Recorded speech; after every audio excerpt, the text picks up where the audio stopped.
Assalamualaikum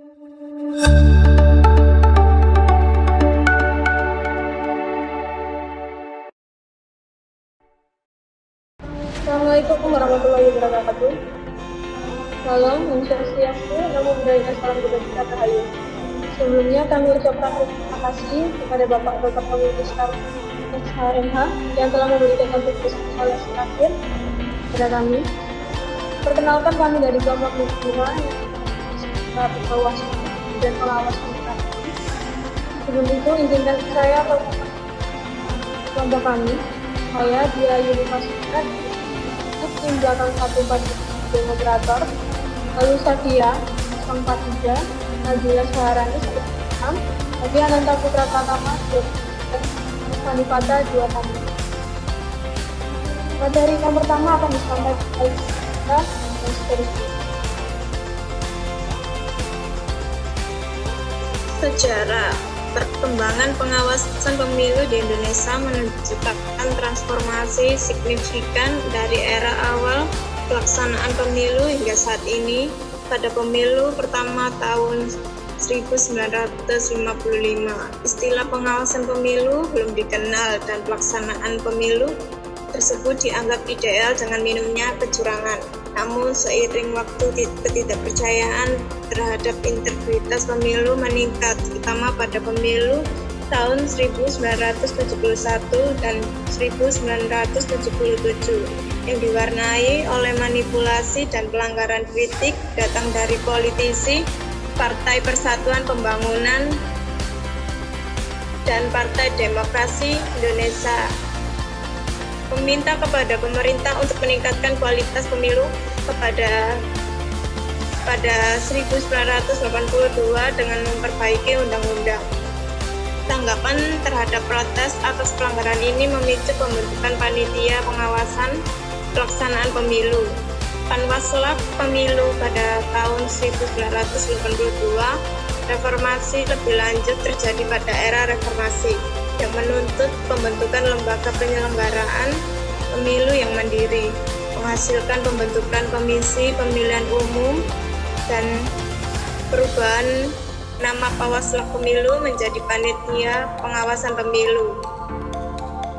Perubahan dasar terjadi Undang-Undang Nomor 12 Tahun 2003 yang membentuk Panitia Pengawas Pemilu sebagai lembaga ad hoc kelembagaan pengawas pemilu, kemudian diperkuat dengan Undang-Undang Nomor 22 Tahun 2007 yang membentuk Badan Pengawasan Pemilu Bawaslu sebagai lembaga tetap. Penguatan lebih lanjut terjadi melalui Undang-Undang Nomor 15 Tahun 2011 yang membentuk Bawaslu Provinsi dan Sekretariat Jenderal Bawaslu. Secara keseluruhan, perkembangan kelembagaan pengawas pemilu di Indonesia bertujuan untuk meningkatkan transparansi, akuntabilitas, dan integritas dalam pelaksanaan pemilu. Dengan menghadirkan mekanisme pengawasan yang lebih kuat dan independen, intervensi penguasa, kewenangan untuk pengawas pemilu adalah mengawasi pelaksanaan tahapan pemilu, menerima pengaduan, serta menangani kasus-kasus pelanggaran administrasi, pidana pemilu, dan kode etik. Baik, saya teruskan. Badan Pengawas Pemilihan Umum atau Bawaslu merupakan lembaga penyelenggara pemilu yang bertugas mengawasi penyelenggaraan pemilihan umum di seluruh wilayah Indonesia. Bawaslu bersifat permanen, mandiri, dan netral.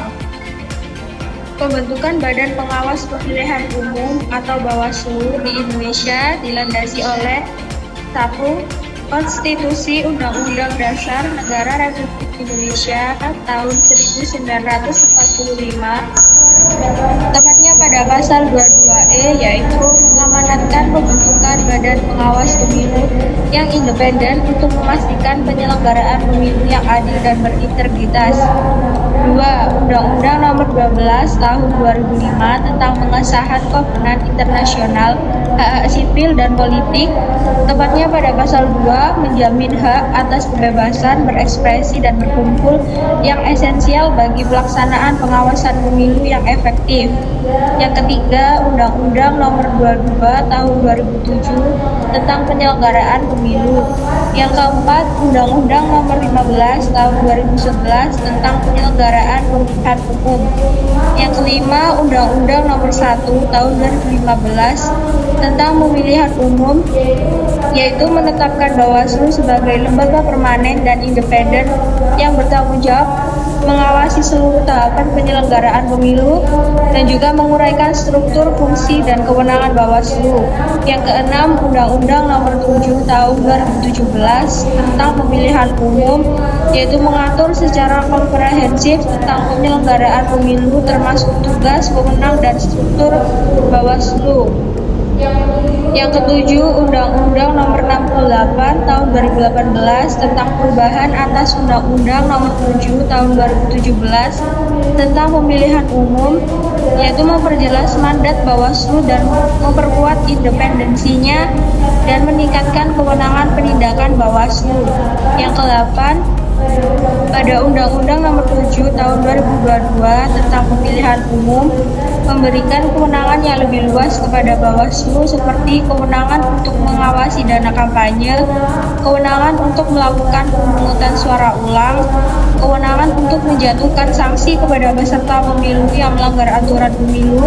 Yang ke-9, Peraturan Bawaslu Nomor 4 Tahun 2022 Pasal 1 mengatur tujuan peraturan Bawaslu dalam mengatur penyelenggaraan pemilu. Pada pasal 2 menegaskan landasan hukum peraturan Bawaslu termasuk UUD 1945, UU Nomor 7 Tahun 2017 dan peraturan perundang-undangan terkait lainnya. Sebagai tambahan, penting untuk dicatat bahwa Bawaslu juga berpedoman pada berbagai peraturan dan keputusan lain yang relevan, seperti Peraturan Bawaslu Nomor 19 Tahun 2017 tentang tata cara penyelesaian sengketa pemilihan umum. Dan yang kedua, Peraturan Bawaslu Nomor 1 Tahun 2021 tentang tata cara pengelolaan keuangan Badan Pengawas Pemilihan Umum, Bawaslu Provinsi, Bawaslu Kabupaten atau Kota, dan Panitia Pengawas Pemilihan Umum Kecamatan. Terima kasih. Selanjutnya akan diteruskan oleh Baik, saya lanjutkan. Tentang pada fungsi Bawaslu. Yang satu, menyusun standar pengawasan penyelenggaraan pemilu untuk mengawas pemilu setiap tingkatan. Yang kedua, melakukan pencegahan sampai tindakan pelanggaran pemilu dan sengketa proses pemilu.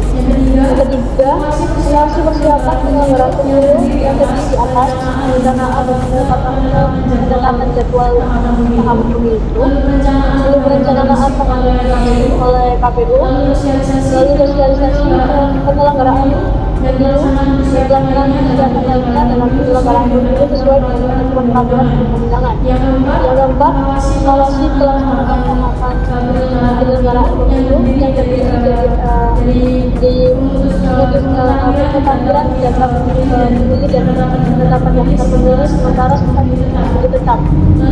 Lalu penetapan dan penetapan data DPRD kabupaten atau kota, penetapan peserta pemilu, lalu ada pencalonan sampai penetapan pasangan calon anggota DPR, calon anggota DPD, calon aturan undang-undangan, lalu pelaksanaan dan lalu pengadaan yang pemilu dan pengisiannya, lalu pelaksanaan pemungutan suara dan penghitungan suara hasil TPS, lalu pergerakan suara kita antara penghitungan suara PTK.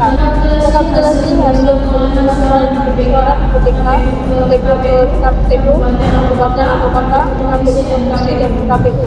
Lalu terakhir ada pelaksanaan dan penghitungan dan pemungutan suara ulang, lalu dilanjutkan dan berjalan penetapan hasil pemilu. Yang kelima, terjadinya praktik penipuan uang. Selanjutnya saya berikan pada data aduan.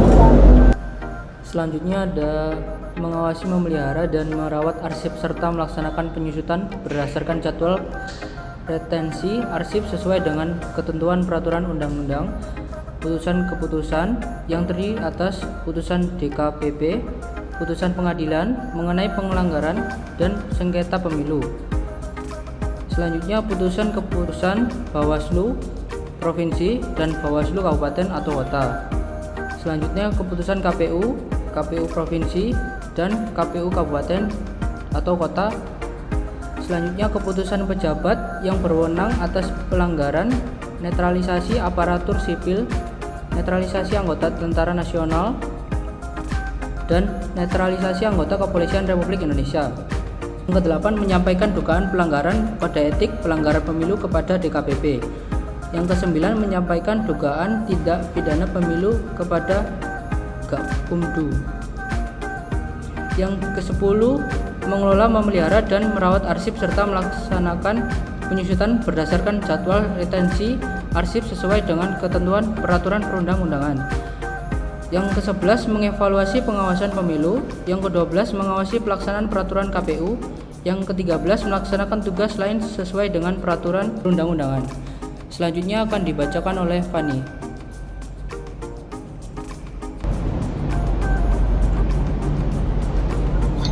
Alasan pembubaran pada pemilu 2024, Badan Pengawas Pemilu atau Bawaslu mungkin menganggap beberapa kelalaian dalam kinerjanya. Seperti apa yang sudah kami kutip dari sumber website resmi Bawaslu Indonesia, terdapat beberapa masalah yang didapatkan. Badan Pengawas Pemilu Pemilihan Umum Jakarta telah mengidentifikasi 19 masalah pada proses pemungutan suara dan penghitungan suara yang terjadi pada tanggal 14 Februari 2024. Temuan tersebut didasarkan pada patroli pengawasan di 38 provinsi yang dicatat melalui aplikasi sistem informasi pengawasan pemilu atau SIWASLU hingga 14 Februari 2024 pukul 06.00 waktu Indonesia Barat. Dari 13 masalah terkait pemungutan suara terdapat beberapa diantaranya adalah pembukaan pemungutan suara di lebih dari pukul 07.00 di sejumlah TPS. Beberapa provinsi seperti di Jawa Barat, DKI Jakarta, Jawa Tengah, Banten, Jawa Timur, Sumatera Utara, Riau, Sumatera Barat, NTT, dan Sulawesi Selatan. Selain itu, terdapat juga mobilisasi dan intimidasi terhadap pemilih dan atau penyelenggara pemilu di beberapa TPS. Sementara itu, dari 6 masalah terkait penghitungan suara, beberapa diantaranya adalah kemampuan akses terhadap sirekap oleh pengawas pemilu, saksi, dan atau masyarakat di sejumlah TPS, serta tidak diberikan salinan kepada pengawas TPS di beberapa provinsi. Bawaslu memberikan beberapa tindak lanjut atas penemuan tersebut, seperti memberikan saran kepada KPPS agar memulai pemungutan suara sesuai waktu yang telah ditentukan, serta memberikan saran kepada KPPS terhadap masalah akses terhadap sirekap dan model C hasil salinan. Selain itu, Bawaslu juga sedang melakukan penelitian dan pemeriksaan terhadap potensi pemungutan suara ulang dan penghitungan suara ulang, serta melakukan pengawasan terhadap penyerahan kotak suara dari KPPS ke panitia pemungutan suara. Hal ini menunjukkan bahwa Bawaslu sedang aktif dalam mengatasi dan mengawasi masalah yang terjadi selama proses pemilihan umum untuk memastikan integritas dan keberlangsungan demokrasi dalam pemilu di Indonesia.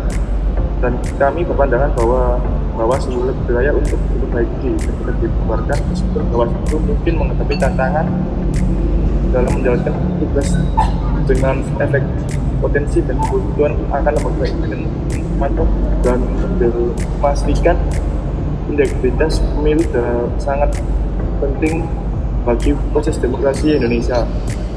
Pemilu yang bersih dan bersih dari kecurangan atau manipulasi adalah fondasi dari sistem demokratis yang sehat. Dengan demikian, Bawaslu agar lebih efektif dalam memenuhi tanggung jawab dalam mengawasi dan menangani pelayanan pemilu adalah langkah yang lebih konstruktif daripada membubarkannya. Perbaikan Bawaslu dapat dilakukan melalui berbagai cara, seperti meningkatkan kapasitas staf, memperkuat independensi lembaga dari intervensi politik, meningkatkan transparansi dan akuntabilitas dalam proses pengawasan, serta melakukan reformasi struktural yang diperlukan. Pada akhirnya, Bawaslu merupakan bagian integral dari sistem demokratis Indonesia dan upaya untuk memperbaiki harus terus dilakukan, memastikan pemilu yang adil, transparan dan akuntabel dapat terwujud demi kesejahteraan Indonesia. Selanjutnya, ya.